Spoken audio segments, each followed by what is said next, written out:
Produtores atingidos pelas chuvas poderão renegociar as dívidas para recuperar as lavouras.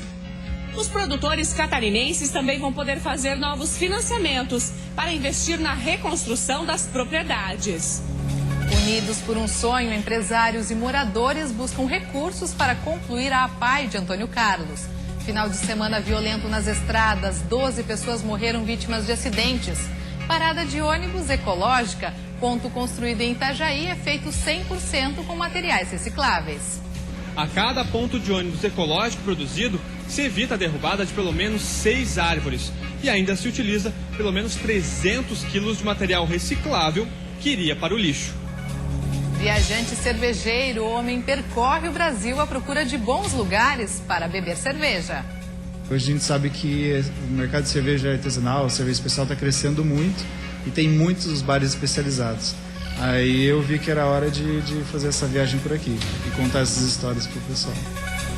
O Notícias da Redação desta segunda-feira está começando agora.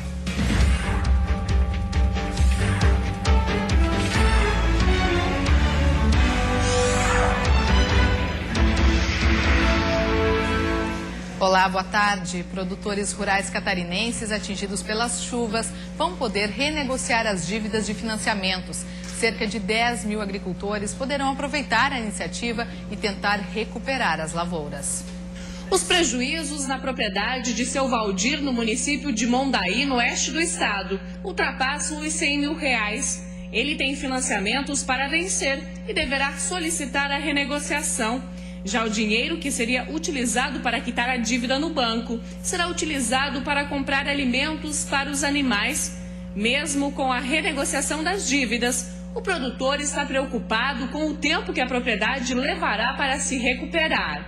Porque a gente faz dívida no banco, a gente quer investir, quer produzir e agora estamos sofrendo um ano para tentar. Como é que vamos liquidar as dívidas daqui para frente? Cerca de 10 mil produtores rurais atingidos pelas chuvas em Santa Catarina vão fazer a renegociação de financiamentos do Pronaf, que já venceu ou deverá ser pago nos próximos dias. Uma medida que deverá amenizar a preocupação dos agricultores do estado. Joga ela da agora para a última parcela e que o agricultor vai ter que pagar, mas nesse período, que das famílias que foram atingidas dá um alívio e uma preocupação a menos para elas. Os agricultores que vão solicitar a renegociação das dívidas devem ter em mãos um laudo técnico feito pela EPAGRE, apontando os prejuízos. De acordo com a Secretaria de Agricultura, os produtores catarinenses também vão poder fazer novos financiamentos para investir na reconstrução das propriedades. A Federação dos Trabalhadores na Agricultura Familiar está discutindo medidas que devem ser adotadas a longo prazo em caso de catástrofes naturais no sul do país. A entidade também quer um parecer e a responsabilização dos empresários que estão construindo barragens no estado. E as empresas também têm que se responsabilizar por esses danos causados a toda a sociedade que vive às margens dos rios. Um incêndio destruiu parte de uma empresa de caminhões em Concórdia, no meio-oeste do estado. Os proprietários calculam um prejuízo de cerca de R$1 milhão. O fogo começou no início da noite de ontem no depósito da empresa. O local continha produto inflamável como óleo, além de peças para caminhões e filtros. As chamas atingiram mais de 10 metros de altura e foram utilizados cerca de 30 mil litros de água para evitar que o fogo se alastrasse. O trabalho dos bombeiros durou cerca de 3 horas. As causas do incêndio ainda estão sendo apuradas. E há 5 anos, a APAI de Antônio Carlos, município da Grande Florianópolis, luta por uma sede própria. Mas por falta de recursos, a obra está parada. E agora, empresários tentam ajudar na conclusão desse projeto. Um belo projeto, uma construção ampla e com espaço suficiente para abrigar pessoas com necessidades especiais. Esse é o sonho da APAI de Antônio Carlos. Mas, por enquanto, a realidade é essa. Após quase 5 anos de trabalho, apenas 40% da obra foi concluída. E desde outubro do ano passado, ela está parada. Normalmente, 1 a 2 vezes por ano a gente faz um pouquinho, né? Agora que a gente parou definitivamente foi desde outubro passado, que não arrecadamos mais nada de dinheiro. Então estamos aí parados, né? Conseguimos colocar o telhado e ficamos por aí. Com a ajuda da população e com eventos como rifas e bingos, a APAI de Antônio Carlos já investiu mais de R$100 mil no projeto. O problema é que falta muito. Por isso, um grupo de empresários se reuniu e vai promover um grande evento para arrecadar fundos e ajudar a concluir a obra. Mariane faz parte desse grupo. Empresária do ramo de eventos, ela teve a ideia de fazer uma festa e todo o dinheiro arrecadado com a bilheteria será destinado à APAI. Com o apoio dos outros empresários, eles contrataram bandas, fizeram material de divulgação e agora contam com o apoio da população. Cada pessoa que comprar o ingresso, ela tem que estar ciente que é um tijolinho a mais que vai ser colocado ali e ela também vai participar ativamente dessa construção. Além de presidente da APAI, Ledir também é mãe de uma menina portadora de necessidades especiais. Mais do que ninguém, ela espera um final feliz para essa história. Sem dúvida alguma, isso aqui é a extensão da nossa casa. Não tem como viver sem a APAI. É muito importante nas nossas vidas. E depois do intervalo, final de semana violento nas estradas de Santa Catarina. 12 pessoas morreram vítimas de acidentes. E ainda, parada de ônibus ecológica. Ponto construído em Itajaí é feito 100% com materiais recicláveis. A cada ponto de ônibus ecológico produzido, se evita a derrubada de pelo menos 6 árvores. E ainda se utiliza pelo menos 300 quilos de material reciclável que iria para o lixo. Os detalhes no próximo bloco.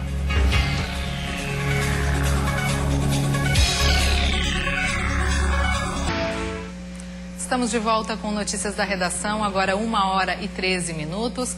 Vamos dar uma olhadinha como está o trânsito aqui na capital neste momento? Nas pontes que fazem a ligação ilha e continente, trânsito bastante intenso na ponte Pedro Ivo, que dá acesso à ilha de Santa Catarina, região central da capital. Já na ponte Colombo Salles, que dá acesso à BR-101 e também à região continental, o trânsito flui com mais tranquilidade. Neste momento, 22 graus em Florianópolis. Final de semana violento nas estradas de Santa Catarina, 12 pessoas morreram em acidentes. Em um deles, na BR-282, em Alfredo Wagner, na Grande Florianópolis, um carro e um caminhão bateram de frente. A colisão aconteceu na manhã de domingo. Com o impacto, o caminhão acabou tombando e o automóvel teve a parte da frente totalmente destruída. Alexandro Noronha de Freitas, de 28 anos, e Robson Leno, também de 28 anos, que estavam no carro, morreram no local. O motorista do caminhão foi encaminhado ao hospital. Ali e Rob, como eram conhecidos, tinham uma grande parceria com a Band Santa Catarina. Por isso, deixamos aqui nossos sentimentos a familiares e amigos. Outro grave acidente foi registrado pela manhã de hoje na BR-101 em Palhoça, na Grande Florianópolis. Uma pessoa morreu. A colisão aconteceu por volta das 7h40 da manhã, próximo ao viaduto de acesso à BR-282. Os irmãos Ayrton e Arthur Brandalize de Melo, de 19 anos e 17 anos, seguiam de moto sentido norte quando bateram na traseira de um caminhão. O condutor, de 19 anos, não resistiu à batida e morreu no local. O irmão dele, que estava na carona, foi encaminhado pela equipe do Arcanjo ao Hospital Celso Ramos. Ele estava inconsciente e apresentava politraumatismo.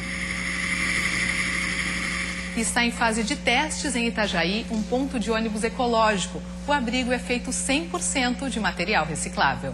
Toda a base do ponto de ônibus é produzida com madeira plástica. Um material sintético feito a partir de garrafas PET, restos de peças de informática e cascas de arroz. 3 lâmpadas de LED iluminam o local e a energia consumida pelo equipamento é gerada através de um painel solar. Esse material aqui, por ser a origem dele é plástico, ele não apodrece, ele não absorve água, não pega cupim, tá? Imune a qualquer praga. É ideal para áreas de mobiliário urbano, para área externa. Uma das peculiaridades do novo abrigo é que o material utilizado realmente é muito semelhante à madeira tradicional, inclusive a textura.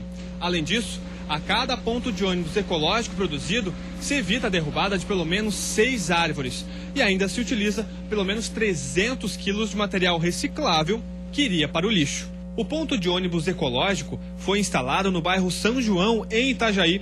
Inicialmente, ele ficará à disposição da comunidade em caráter de teste. Se for aprovado, outros iguais a este podem ser instalados por toda a cidade. O custo é cerca de 20% maior do que os abrigos convencionais. Mas, segundo o secretário de Obras do município, essa diferença é recuperada devido à baixa manutenção necessária no ponto ecológico. Ele vai ficar em teste aproximadamente de 30 a 60 dias É bom dizer que a Prefeitura já fez a aquisição através do sistema de registro de preço de 30 abrigos desses. Se der certo o resultado de teste, nós vamos implantar 14 na Reinaldo Schmitthaus e na Contorno Sul. E depender dos usuários do transporte coletivo de Itajaí, o novo ponto ecológico já está aprovado. Eu acho muito bom isso aí. E eu acho que deve de durar mais que esses aqui enferruja, né? Quebra tudo, estraga, né? Eu acho que é muito válido, que não se destrói tão fácil, né? E sei lá, eu acho ele muito bonito e cômodo também, né? Para sentar ali, ter o banquinho para sentar e tudo. Acho muito bom. E em Lages, na Serra Catarinense, mulheres estão aprendendo a gerenciar o próprio negócio. Muitas delas estavam sem emprego e agora, através do projeto Empreendedorismo Comunitário, elas estão confeccionando bolsas para vender e ter a própria renda.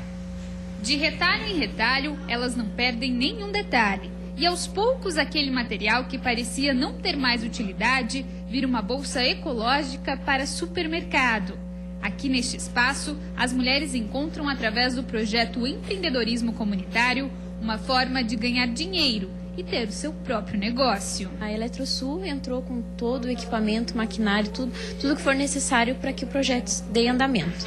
A Dudalina entra com os retalhos, das camisas. A Secretaria de Assistência Social entrou com a sala, com a alocação da sala, toda a questão de luz, água. Então, elas vão ter tudo que for necessário para dar andamento no projeto nesse primeiro momento. Então, a única questão, elas vão entrar com a produção. A Cristiane é uma das sócias da empresa.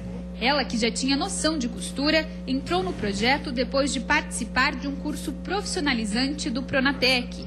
Agora, ela está empolgada com o empreendimento. É muito gratificante poder estar desenvolvendo um trabalho que eu já faço, um curso de costura industrial, e também já estou treinando as minhas habilidades no dia a dia e praticando e produzindo peças para confecção de empresas grandes. Já a Clariodete sempre trabalhou em serviços gerais e, através do projeto, está tendo uma oportunidade de mostrar suas outras habilidades. Espero que eu continue essa oportunidade. Uma das empresas parceiras do projeto cede os retalhos e a linha, capacita as participantes e garante a compra das sacolas ecológicas ao preço de R$ 5.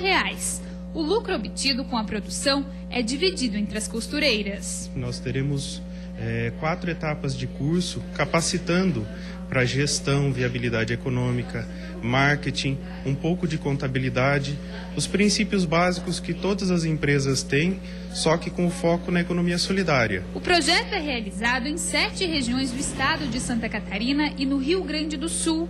E aqui elas podem usar a criatividade e produzir também outros materiais de patchwork.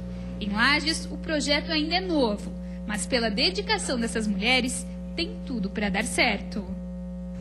E no próximo bloco, vamos conhecer a história do colecionador que guarda desde antigos cartazes de cinema até feiro que percorre o Brasil à procura de bons lugares para beber cerveja. Hoje a gente sabe que o mercado de cerveja artesanal, a cerveja especial está crescendo muito e tem muitos bares especializados. Aí eu vi que era hora de fazer essa viagem por aqui e contar essas histórias para o pessoal. Essas histórias você confere depois do intervalo.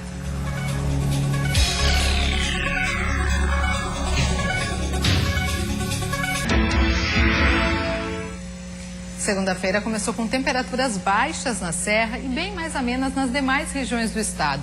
No fim do dia pode chover em algumas cidades. Confira os detalhes no mapa da previsão do tempo.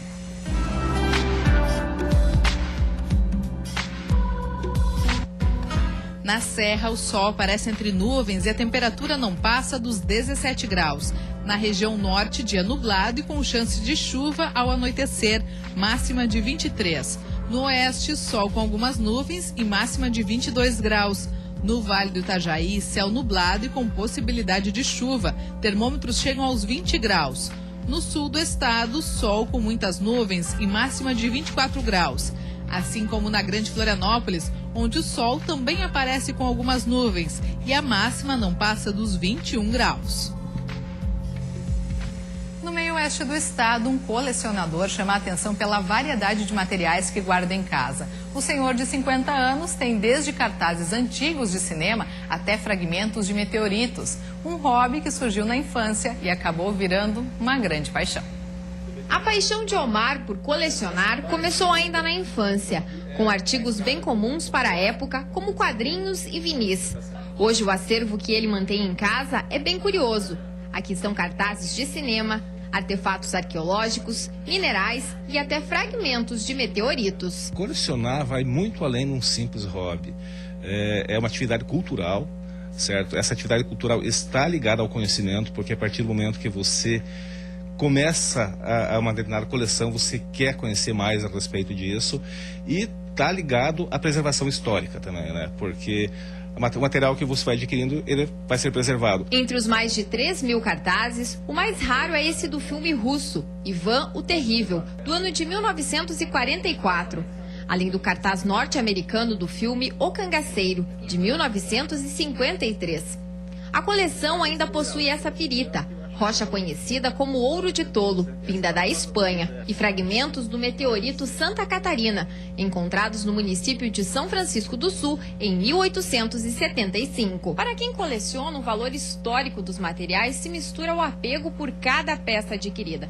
Afinal, quanto mais rara de encontrar, mais cara na hora de negociar com colecionadores ou vendedores de antiguidades. Vira uma questão de paixão mesmo, né?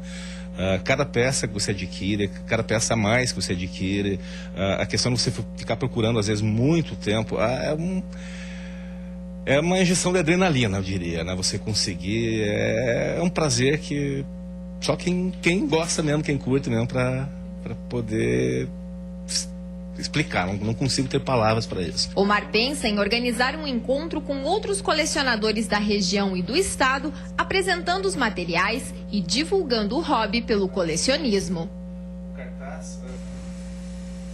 Você deixaria tudo para trás, casa, família, amigos, para viajar pelo país em busca das melhores cervejas? E o melhor de tudo, sem gastar com transporte ou acomodação? Essa é a síntese do projeto de vida do viajante cervejeiro. Esse é o Edson, um cara normal como eu ou você. O que diferencia ele da gente é a forma como ele tem levado a vida nos últimos 2 meses. Essas fotos resumem um pouco o projeto Viajante Cervejeiro, que começou assim, com o quebrar do cofrinho para juntar moedas para o começo da viagem. No dia 1º de maio deste ano, o paranaense saiu de Porto Alegre para percorrer o país com o objetivo de conhecer cervejarias e bares que sirvam os mais variados tipos de cerveja. Hoje a gente sabe que o mercado de cerveja artesanal, cerveja especial, está crescendo muito e tem muitos bares especializados. Aí eu vi que era hora de fazer essa viagem por aqui e contar essas histórias para o pessoal. Em mais de 2 meses de viagem, ele já visitou quase 20 cidades e mais de 40 bares ou cervejarias. Tudo é registrado na página do projeto em uma rede social e também num blog criado por ele. O mais interessante da viagem é a forma como ela é feita. Se você encontrar o Edson por aí pedindo uma carona, ajude ele, pois é assim que ele pretende correr o Brasil inteiro atrás de boas cervejas. Até agora já foram quase 20 caronas e muitas histórias para contar. O mais complicado, vamos dizer assim, que foi um perrengue que eu passei, foi uma carona que eu estava saindo do Rio Grande do Sul, de Antônio Prado, para Joaçaba. Chegando próximo à cidade, era noite, o caminhão acabou o diesel, algo que eu achava que nunca aconteceria com o caminhoneiro. E a gente ficou no meio da estrada, achei que ninguém ia parar, mas enfim, no final sempre dá certo, assim. O caminhoneiro olhava para mim e perguntava, o que a gente faz? Eu falei, quem sabe o que a gente faz é você, eu não tenho experiência nenhuma com o caminhão. Gastos com hospedagem o Edson também não tem. Assim como o transporte, ele conta com a ajuda das pessoas na hora de arrumar um lugar para dormir. Seja em caso de pessoas que seguem o projeto na internet, na casa de algum conhecido e até mesmo dentro dos bares que visita. Viajante por natureza, o Edson já fez uma expedição desse tipo pela Europa, Ásia e África. A formação que tem como sommelier cervejeiro ajuda a pagar as despesas. Por onde passa, ele tenta agendar cursos sobre o assunto e assim espalha a paixão que tem pela cultura cervejeira. E assim a gente encerra o Notícias da Redação. Uma ótima tarde de segunda-feira para você, um bom início de semana e até amanhã.